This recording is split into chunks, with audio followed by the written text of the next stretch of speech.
Hello weirdos, welcome back to my channel. My name is EmmaAbe and oops, I forgot this is still here. This is my poster that I had to put together for my senior design of my CS senior design. If you're interested in hearing about that, let me know. It's book related. Because I'm a total nerd.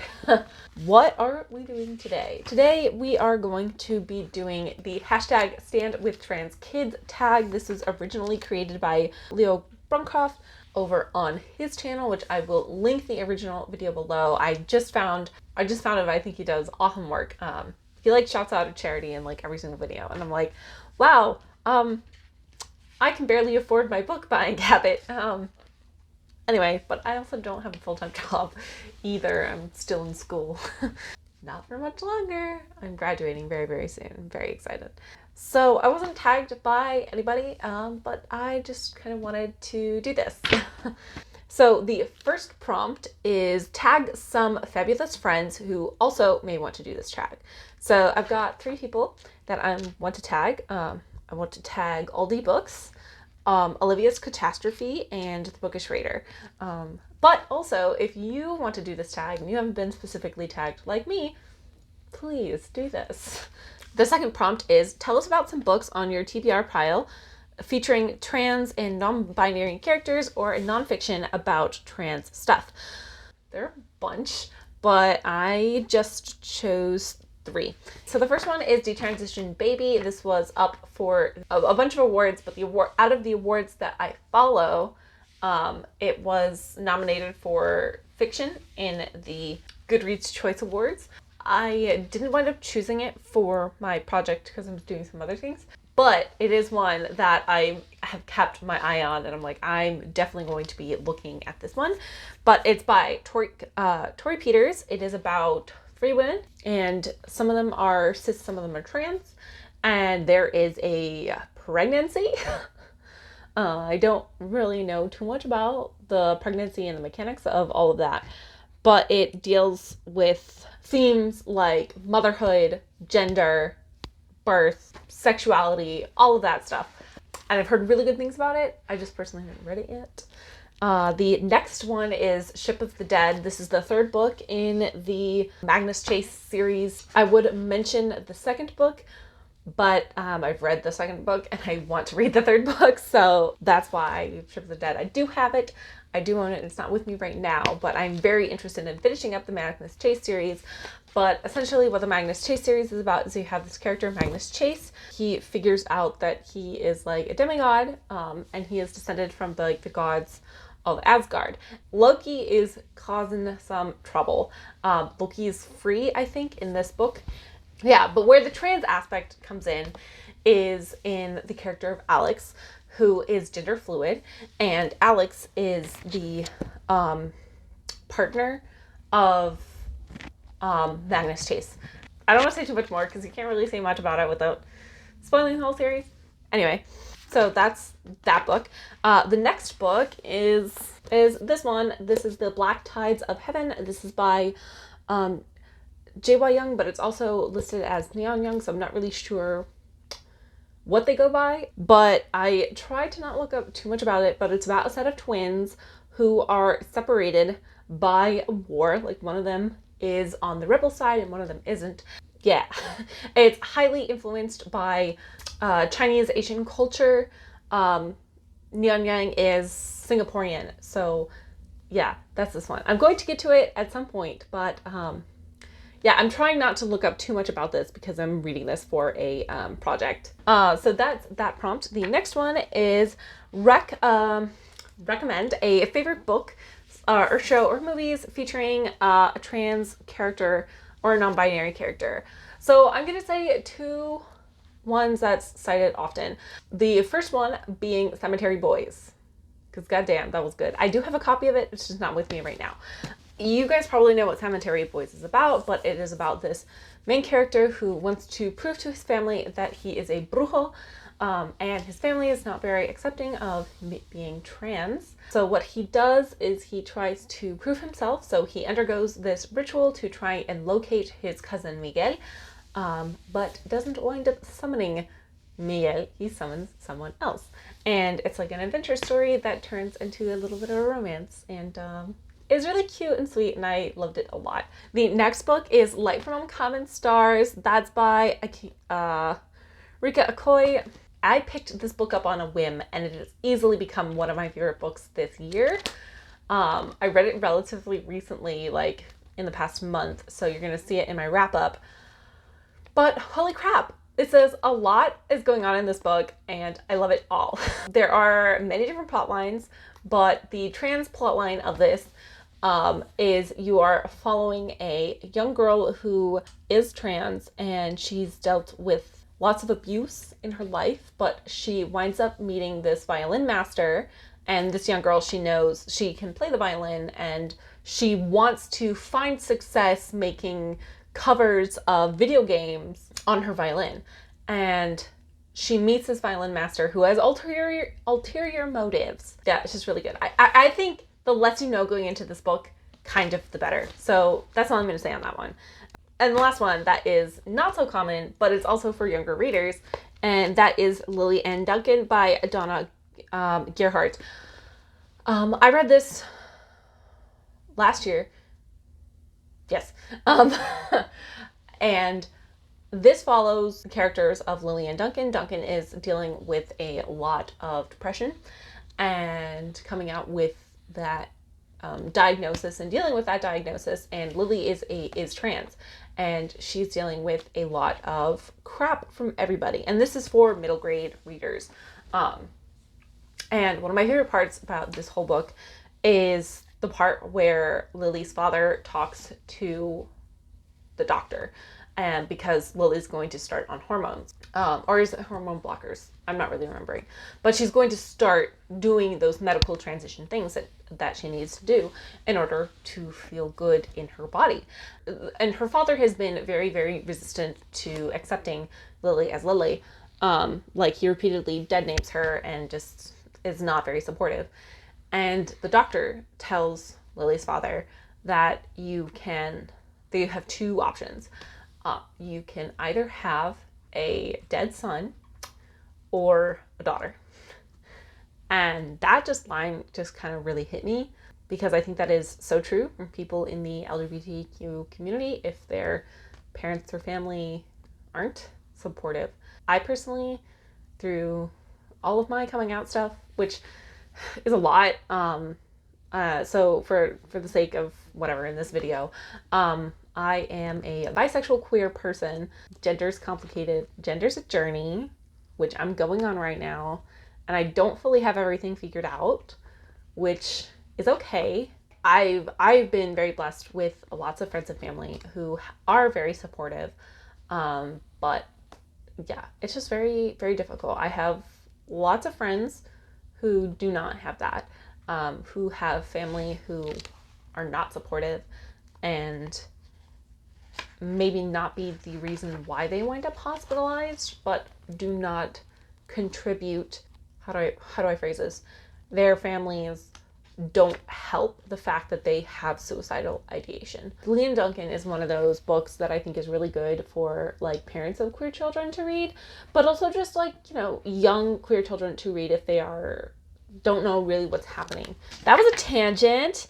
Moving on. Oh my God. Let's not get bogged down in depression. Yay. The next prompt is everybody has their own journey and no one is a monolith. Recommend a book with a journey. So I got a couple. So we have The Deep by River Solomon. This is a journey of this young mermaid. The reason that mermaids exist in this universe is because enslaved women, when they were doing their transatlantic crossing, were thrown overboard if they were pregnant. And so these mermaids were the result of like the children being born under the water, and the mothers died.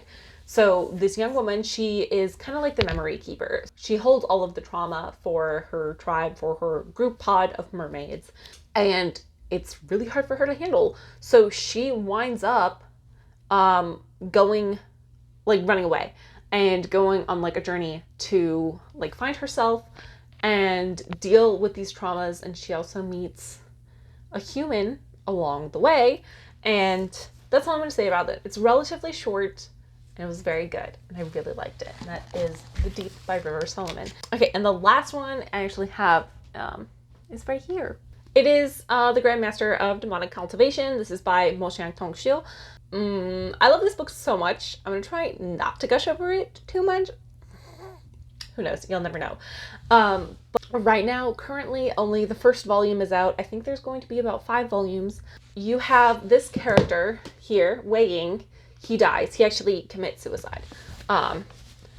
And that is one of the first things you figure out. It's in the first chapter. He dies. He is resurrected. Don't worry about it. Don't think too hard about it because it's going to make your brain hurt. Trust me. So he is resurrected, and so the person who resurrects him is Mo Xuanyu, and Mo Xuanyu tasks Wei Ying to murder Mo Xuanyu's family because they are horrible and abusive and super homophobic. So, but that's not like the central part of the story. That's just kind of something that Wei Ying has to do, and he mostly accomplishes by the end of the second chapter. While he is trying to figure out who exactly to kill, there is this arm that is going around and possessing members of Mo Xuanyu's family and household. And so he teams up with a bunch of like disciples from the Lan clan. And because they're there investigating, figuring out what is going on with this possession as well. It turns out that this arm is part of a dismembered body, and it's trying to reunite itself with the rest of its body. And while Wei Ying is there investigating, trying to figure out what the fuck is up with this arm, this man shows up. This is Lan Zhan. Lan Zhan is the like younger brother of the head of the Lan clan. And so he shows up to help the like disciples figure out what's going on with this arm, because they realize very quickly that they are out of their depths. And that is where they reunite. And the thing about Wei Ying and Lan Zhan is that in Wei Ying's first life, they had a past. Basically, they loved each other, but they were both too cowardly and or too nervous, and or there was a lot of other stuff going on where they didn't confess their feelings in Wei Ying's first life. So what they do is they team up together to investigate this arm and to try and put all of the body pieces back together again. It's a lot more than that. It's several layers, but I quite enjoy it. I'm a huge fan of Chinese fantasy, which this is. And yeah, so that's the journey plot for that one. Very, very, very long-winded answer. Next prompt is, none of us knows everything, even about our own identities, especially since we are not a monolith. What is a book that taught you something about yourself or the world around you? So I chose 3 on this. So the first one is A Natural Selection by Mara Havish. I cannot pronounce her last name. And this is a book that kind of goes over the consequences and what happens in a society if you have an imbalance of genders. So for instance, it focuses primarily on like the binary. It primarily focuses a lot on what happens in a society where you have an overabundance of men versus women. This is kind of a thing that is currently happening in China and in Russia. And she talks a lot about China and like the consequences that it has on Chinese society and what led to that problem. But she also, at the end, holds up like a mirror to American society and is like, this is happening in America too, just with an overabundance of women over men. And I just thought it was really, really informative. And I quite enjoyed it. I enjoyed it a lot more than I thought I was going to enjoy it. The next one is The Rape of Nanking. This is by Iris Chang. And this is a lot to read because it is about a genocide. But I think what I appreciated so much about this book is that it really shed a light about what happened in the events in Nanking during World War II, which is something that is not often talked a lot about. Japan's atrocities are often swept under the rug and not talked about incomprehensive World War II books. And I think that this is one of like the first books or a major book in talking about that and bringing light to those issues, because it is a problem and it still affects Chinese society today, and there are consequences. Like, I knew about the rape of Nanking before, but just hearing it in a lot more details is very difficult. Please be careful, because it is very triggering and it's very hard to read. So there you go. But I thought it was really good. The next book that I wanted to talk about is Know My Name by Chanel Miller. I don't really know if I necessarily learned anything about it, but I just think that the way Chanel Miller is able to put her thoughts and feelings about what it is like to seek justice and find justice, and the impact that rape and sexual assault has is just very, very good. I couldn't do it any better. And yeah, it's one of those things that I think that like everybody should read. It is a very, very good memoir. And I'm not the biggest fan of memoirs. All right, the next prompt is when times are hard in the world or our lives, there are some things that we can help center ourselves to bring joy and keep us going and keep living, keep us going. I can't read my handwriting. I'm sorry. I wrote down the whole prompt and I just cannot read my handwriting. So what are some things that bring you joy? Honestly, like my dog. I don't have her right now, or I'd show her to you. She is the biggest cuddle monster. She will sit on your lap all day, all night, and be happy, which makes me great because I love giving and receiving cuddles. It's amazing. When I was coding my senior project, I did a lot of it back at my home, and I did a lot of what I call cuddle and coding sessions, where my doggo would sit on my lap and cuddle with me while I wrote endless lines of code. Yeah, but also like my family as well. I'll put up a picture of my dog, but I won't my family for my family's privacy. But yeah, they are amazing. I love them. They are super supportive. We're all really, really close. Yeah, I have 2 younger brothers. They are amazing. They are my favorite humans in the world. Yeah, I don't want to say too many more things because of, privacy reasons. But anyway, other things that bring me joy, writing. I've gotten a lot into writing this semester because I am taking a creative writing class, and I wrote a piece that I would love to share with you guys, but I'm not going to, at least not for a while, because I want to try and get it published, which is really exciting. I haven't written in many, many years because of like college and just like being busy. But since I took this creative writing class, it's really just kind of ignited that flame that I really loved. And yeah, I am so excited to write more.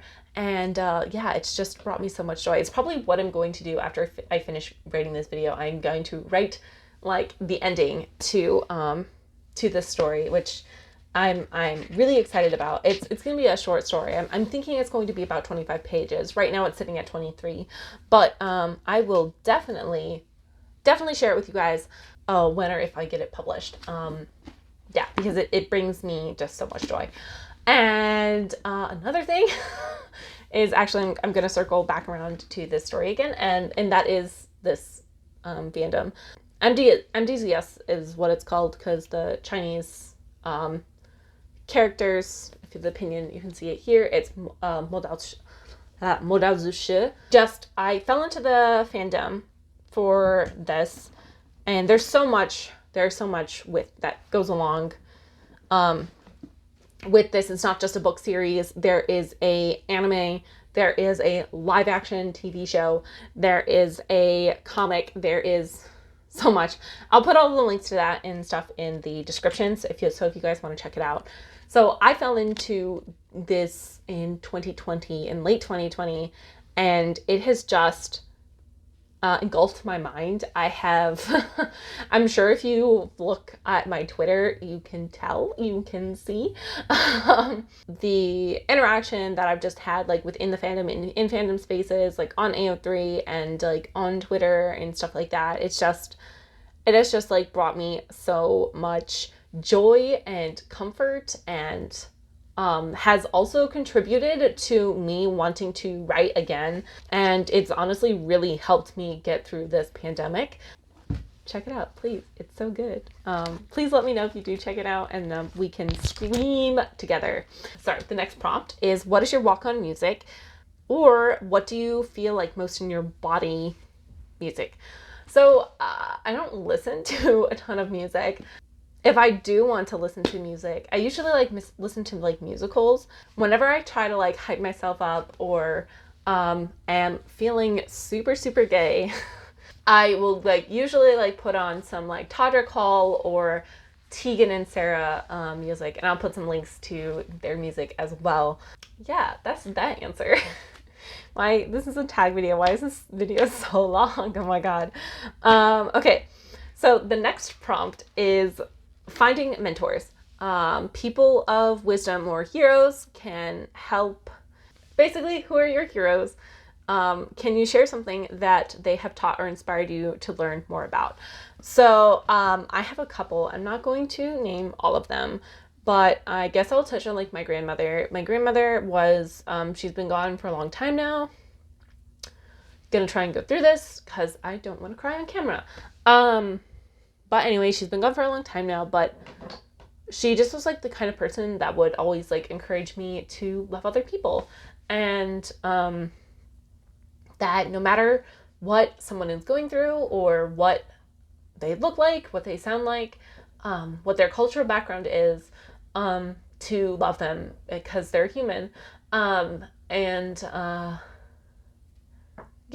I was just a huge influence, I think, on just my outlook on life and how I approach things. Anyway, moving on, because again, do not want to cry on camera. This one would be like my computer science teacher / mentor. He was just very instrumental in, first of all, bringing me to computer science, because he was the one that encouraged me to take one of his computer science classes. I took it with one of my best friends, and we're both computer scientists now. The reason he is like a mentor is because he is the kind of teacher that I aspire to be. So I want to be a teacher. That is like the path that my life is going to go down. And I'm going to be a computer science teacher. So if you ever need some help with code, let me know. I'll try my best. So just the way that he approaches teaching and his teaching philosophy about teaching from forgiveness and understanding and compassion over the need to drill in the concepts. His like attitude of just loving all of your students, seeing the best in your students, and wanting the best for your students has just influenced like a lot of how I approach teaching. That's a very roundabout answer to say what I could have said in 2 sentences. So the next prompt is who are some out trans / non-binary booktubers, actors, and various other people that you would like to shout out. So I am going to shout out one of my friends, Ren Rivera. This person is amazing. I love them. So Ren Rivera is an actor. They are doing all sorts of amazing things that I cannot tell you about, but what I can tell you is that they were in the they were on Broadway. They were in Jagged Little Pill. It was their Broadway debut. Oh my god, it was so cool. If you go and watch the Tonys from last year, and if you look at the Jagged Pill section, Ren was in that. So Ren is open about being non-binary and pansexual, and I just have so many good things to say about Ren. I love them so much. They have also just been an inspiration to me in my personal gender journey. I cannot tell you the amount of times that I've called them up and like we've talked for hours. And anyway, I just think that Ren is just an amazing icon and is going to do amazing things one day. And check them out because they're doing a lot of awesome stuff, and I'm really, really excited about what they're going to do in the future, as it's just an upward trajectory. So the next prompt is, what are some organizations you would like to shout out for supplying trans kids and trans folks? So I'm going to shout out Equitas Health. I think I'm pronouncing that right, but that operates in Cincinnati, and it is a clinic that helps get trans kids, and it's not just trans kids, but it helps a lot with trans kids in their, and just trans people in their transition. My cousin is the person who recommended their services to me, because my cousin has used it. And I just think that it's doing amazing work in getting affordable to trans people, because that has been a huge barrier for me, is like the cost and insurance and all of like that. And they are very good about being like, okay, what do you need? Let's get it to you. And there you go. I will leave the links for all of the things in the description down below. Let me know if you are going to do this tag, because I'd love to see it.